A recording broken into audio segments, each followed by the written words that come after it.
Arthur, get out of the tank.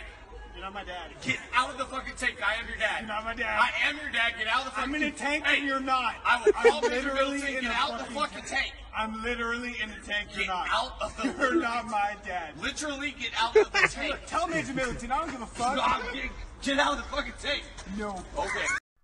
Alright, so before we get into the review, I have to show you something absolutely fucking hilarious on Raw, right? So, I was watching WWE Raw, and I seen the most awkward thing between Corey Graves and Michael Cole in my entire life. For some context, this is like, you know the Alexa Bliss reveal, which, good job WWE. The Alexa Bliss reveal. Just look at the pictures, the still photos that I'm going to show you regards to Michael Cole and Corey Graves. So, Michael Cole's looking at Alexa Bliss, right, like, checking her out on the monitor, and then this happens. So, Corey Graves, by the way, who looks so stiff, puts his hand on Cole, saying, Cole, we're live on air, stop looking at Alexa Bliss right now. And then they both look at each other in the most awkward sense, like, shit, I hope the feminists don't watch us checking her out. Generally, the best part of Raw, without a doubt, I'm still laughing at it. Please, guys, if you are after the Raw review, check it out. It's only like a few frames, but it's just like... And Renee Young is like, why are you looking at the monitor for? Like, but Corey Graves is so hilarious, because Corey Graves is just like this. Don't look at the monitor. Don't look. Cole, what are you doing? Don't look at the monitor. Like, it's if they were afraid to look at Alexa Bliss, which... Fuck, it was just so funny, and yeah, it was, oh my god, please watch it, it's the most fucking hilarious thing.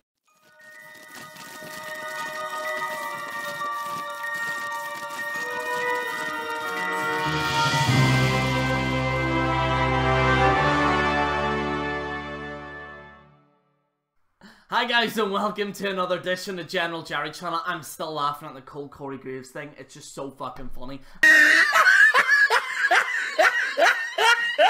Again, fucking watch it. It's so hilarious. Anyway, so today we're going to be discussing WWE Raw and what actually happened. We're going to be going through the results, my take on it, what I thought about it, blah, blah, blah.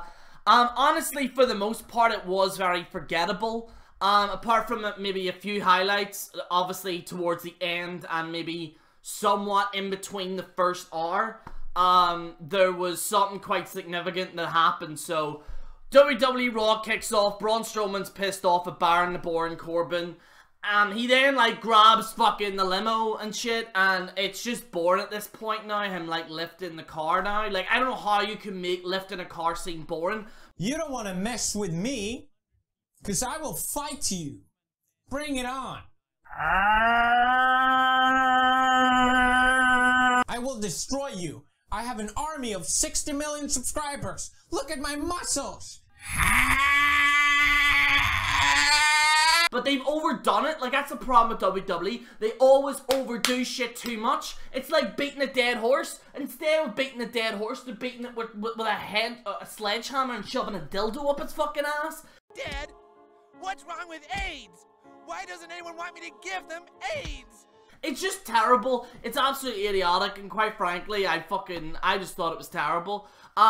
Like, just lifting the car and shit. But yeah, Braun Strowman is like, yo, like, alright, I'm gonna go after you, Baron Corbin. He then grabs the door, and then throws it.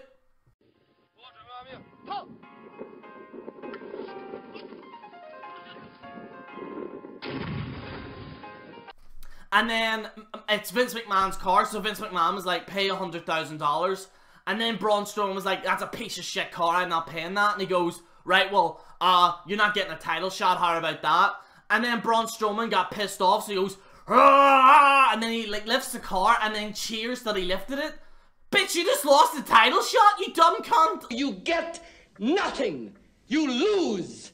Good day, sir! Like, they made Braun Strowman look so much like a dumb, henchman style person. Like, he looked like, there was parts where he looked like a child. Like, when he seen Vince, like, he was terrified of Vince McMahon. Braun, why are you terrified of Vince McMahon? You're supposed to be this indestructible force. You wouldn't see Kane back in the day in the 90s be terrified of Vince McMahon. The Undertaker is most certainly not intimidated by Vince McMahon. You're fucking twice the size of Vinnie Mac. Why the fuck are you intimidated?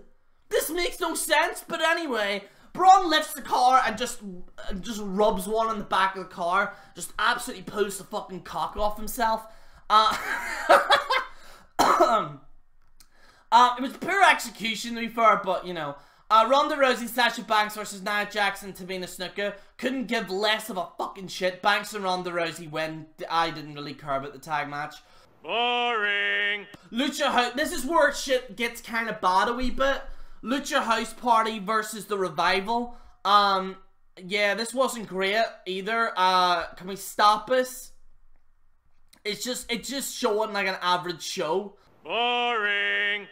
Right, Vinnie Mac addresses the Universal Championship. Now, I want to give you some background why Braun Strowman was out of the title picture, because no one has talked about this on any fucking Raw review. I honestly thought people would pick this up. For anyone who doesn't know, Braun Strowman posted a picture on Instagram killing a deer, okay? It got a lot of backlash amongst fans.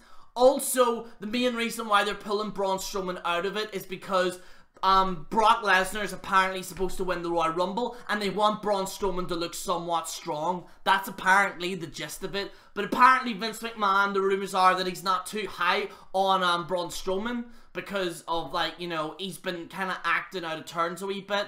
And, yeah, it's just fucking stupid. You know, at the end of the day, I'm kind of glad, but the person that has replaced him has pissed me off a wee bit, and I know everyone's saying, oh, Jerry, you were doing so well, you weren't becoming an anti-smart. Well, ladies and gentlemen, I will, once we get around it.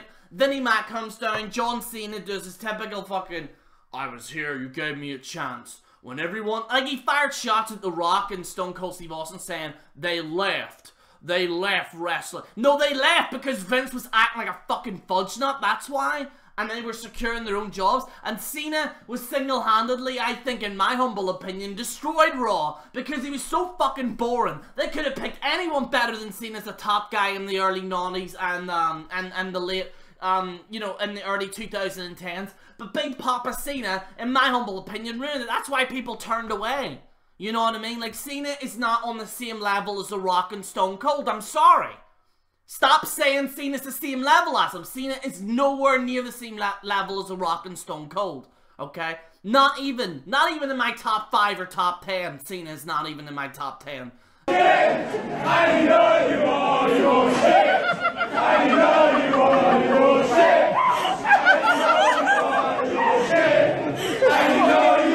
You got Ric Flair, Hulk Hogan. You know, fuck Cena. I don't like Cena. Nikki Cross, Natalya, and Bayley versus the Riot Squad didn't. Apparently, Bleacher Report gave us a B. I just skipped the fucking thing. I couldn't give a less of a shit. Boring. Finn Balor versus Jinder Mahal. It was alright. It was an alright match. Very, very fucking average match. Like, nothing too crazy. But yeah, Finn Balor won. Triple threat for the Intercontinental Championship match. Didn't like the result of Lashley winning the Intercontinental Championship, but it kind of makes sense in a way. You know, but at the same time, I'm not gonna lie, Ashley's spear winning that championship was the most badass fucking thing I ever seen. He did like a spear, but it looked like as if he plowed right through Ambrose to just get the fucking win, and it was an actual exceptional fucking spear, I have to say. Fair play to Ashley. I will say the match was actually quite good. The match was alright. It's probably one of the better matches of the night. I just don't know. I don't know. We'll see how it actually is with the Intercontinental Championship. So, you know, it's not as if Dean Ambrose is doing anything with his Intercontinental Championship anyway. For fuck's sake, I'm the NWS Intercontinental champion, and I'm doing a hell of a lot better job than Dean Ambrose. By the way, check out the NWS channel. I do promos on there and stuff, like little funny skits.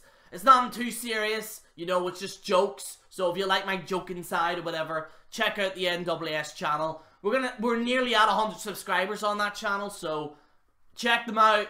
Good guys, so check them out. Alright, anyway. Oh yeah, I'm a heel on it, so that's kind of funny. A moment of bliss. This was the best moment of my life because I nearly saw Alexa Bliss's tatties. You. Show me them boobies. Alexa Bliss is, I love her. I'm not gonna lie, I do love her. Apparently, I'm not gonna lie, she looked kind of awkward. I know that's supposed to be a part of the storyline. I don't know whether that's down to good acting, but visibly, she looked very uncomfortable. I'm not gonna lie. I know that's part of it, but like, it was kind of weird a wee bit. But at the same time, I'm glad that WWE are going down that route a wee bit more, because why is it? Because women that watch wrestling, right? There are women that just watch it for the pure wrestling, but there are women that literally watch wrestling just to see the big fucking bulge in the pants, okay? Why do they get it and we don't? Why can't we see some sexy ass women on Raw? It's a double standard. Sexiness for everyone. If a woman wants to see Randy Orton slong, let it be known. If I want to see Alexa Bliss and if she's up for it, then you know what? More the merrier. The world needs more sexiness. That's what it is, ladies and gentlemen. Because right now the world is way too serious. Everyone's talking about Donald Trump building a fucking wall, and there's not. Personally, no one's riding each other anymore. And there's too much sex. Everyone's actually frustrated. I'ma say it. The reason why the generation now is so pissed off and I hate everyone is because they're not getting enough sex, okay? There needs to be more sex in the world, so, you know, fair play to WWE for contributing to society. I don't know what the fuck that was. And for any feminists that turn, and I don't talk about feminists on this because I try and stay clear, that's not my thing, okay? But for feminists, there was a few of them that were saying this was the, this was like, giving a bad image to women in WWE, her showing her, she wasn't topless, okay, she was just getting chains and stuff like that. But like, they were saying, oh, how dare they do this, and what about the women's revolution, and we're going back to the Divas era. Listen, how the hell can you look at Randy Orton, and you look at John Cena, and you like all those men, and they're topless, by the way, but we can't have it, okay? And we're the main demographic on the show, so for any women that are saying that, it goes both ways, okay? It goes to the men, it goes to the women. Everyone gets it. Future Jerry here, apparently, I completely forgot about this, but there was a reveal of the women's tag team division, which is their belts. I'm gonna go into some pros and some cons in this very briefly. The pros are that the title actually looks pretty decent. It does look pretty good, I'm not gonna lie. It does look pretty good. Probably one of the best looking titles on their entire roster. I have no idea why this title looks better than the Universal title. That's the pros. The cons is that it's going to be more fodder for a 3-hour show that we're just going to be bored out of our heads with. Like, it's just going to be completely boring. That's what it's going to be. It's just going to be completely boring. And it's just going to be something that I'm just going to skip. I have no interest in it, you know. I'll check it out to see what they do, but honestly, guys, I don't want to waste my time because it's not going to contribute to anything to the main show. You know, we're only really here really for main events and stuff and really main shows. That's why people watch YouTube clips, so that's my 2 cents on that. Let me see right now. Fatal 4-way for the #1 contendership match. It was an alright match, I'm not gonna lie. It was a decent match. Wasn't as good as the Intercontinental match in my humble opinion. However, I didn't like the result. I didn't really like the result. I didn't like what Finn Balor winning it. Because Finn Balor, like, and I hate to say this, okay, because I know it's not real. I know wrestling's not real, right? But in any other circumstance, Brock Lesnar would literally kill Finn Balor. And I know Finn Balor's a fellow countryman of mine from Ireland. I understand that. But Finn Balor versus Brock Lesnar doesn't make sense. Some people are saying Cena. I disagree. Cena already said he was going in the Royal Rumble. I knew full well Cena was not going to win this. But Balor, like, makes no sense to me. It makes absolutely no sense for him to face Brock Lesnar. in my humble opinion, I don't think Balor should face Brock Lesnar unless Brock just like AJ Styles. There's somewhat of a believability, but like Finn Balor looks like a swim model. Like he's lighter than me. I'm taller and bigger than Finn Balor. Does that mean that I'm gonna face Brock Lesnar for the title? It makes no sense.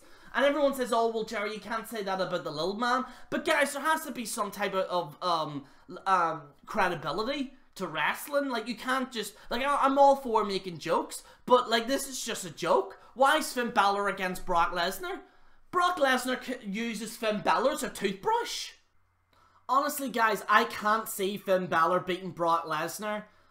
Because in my opinion, at least Daniel Bryan is somewhat, like, looks somewhat a little bit tougher than fucking Finn Balor. To be fair, guys, I have to be upfront with you. I honestly think Finn Balor's just gonna lose. And it makes sense. It really does. Like, why would you have Finn Balor win this championship and beat Brock Lesnar when Brock's gonna go to UFC and actually fight way bigger guys that are probably even bigger than Lesnar, okay? It makes no sense for me, and personally, I think it's a bit of a joke main event. I know the Royal Rumble's a main event, but the co-main event. And I think that the only way this is going to work is that if Finn Balor comes down as the diamond, and he runs down and he goes in the ring and Brock Lesnar just goes F5, boom, 1, 2, 3, over. That would be amazing, personally, for me. But that's not going to happen. So, anyway, yeah, personally, I find the whole thing a joke, and I find it utterly ridiculous. Anyway, guys, thank you so much for watching. Let me know what you think in the comments below. Honestly, a little bit of a quick Raw review. SmackDown spoilers will be tomorrow, so let me know in the comments below. This is General Jerry on the General Jerry channel, signing out.